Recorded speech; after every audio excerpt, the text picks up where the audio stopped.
Hi guys, ഇന്ന് 18 July 2024. ഇന്നത്തെ ജോബ്സിയുടെ പുതിയ വീഡിയോയിലേക്ക് എല്ലാവർക്കും സ്വാഗതം. സായുധ സേനകളിൽ 450 ഡോക്ടർ ഒഴിവുകൾ വന്നിട്ടുണ്ട്. അപ്പൊ നമുക്ക് ഡീറ്റെയിൽസ് എന്തൊക്കെയാന്ന് നോക്കാം.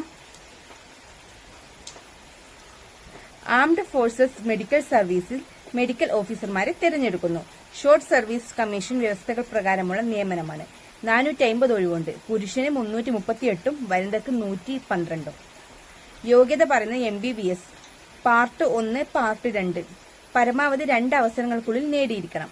2024 ഓഗസ്റ്റ് 15-നുള്ളിൽ ഇന്റേൺഷിപ്പ് പൂർത്തീകരിച്ചിരിക്കണം. കഴിഞ്ഞ 2 വർഷത്തിനുള്ളിൽ നീറ്റ് PG നേടിയിരിക്കണം. നിലവിൽ PG ഉള്ള സിവിലിയൻ ഡോക്ടർമാർ ഒഴികെയുള്ളവർ.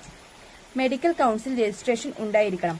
പ്രായം MBBS മാത്രമുള്ളവർ 1995 ജനുവരി 2-നോ അതിനുശേഷമോ ജനിച്ചവരും PG ഡിഗ്രി ഉള്ളവർ 1990 ജനുവരി 2-നോ അതിനുശേഷമോ ജനിച്ചവരുമായിരിക്കണം. നീറ്റ് PG എൻട്രൻസ് മാർക്ക് അടിസ്ഥാനമാക്കി ചുരുക്കപ്പട്ടിക തയ്യാറാക്കിയ ശേഷം അഭിമുഖം നടത്തിയായിരിക്കും തെരഞ്ഞെടുപ്പ്. ഡൽഹിയിലാകും അഭിമുഖം നടത്തുക. ഫീസ് വരുന്നത് 200 രൂപയാണ്. അത് ഓൺലൈനായി അടക്കണം. വിശദ വിവരങ്ങളടങ്ങിയ വിജ്ഞാപനം താഴെ കൊടുക്കുന്ന വെബ്സൈറ്റിൽ ലഭിക്കും. അപേക്ഷ ജൂലൈ 16 മുതൽ ഓൺലൈനായി സമർപ്പിക്കാം. അവസാന തീയതി വരുന്ന ഓഗസ്റ്റ് 4-ആണ്.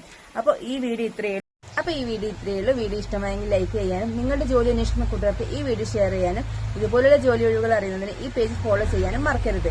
അപ്പോൾ ഇതുപോലുള്ള വീഡിയോസിനെ പിന്നീട് വരുന്നതായിരിക്കും. അതുവരേക്കും ബൈ.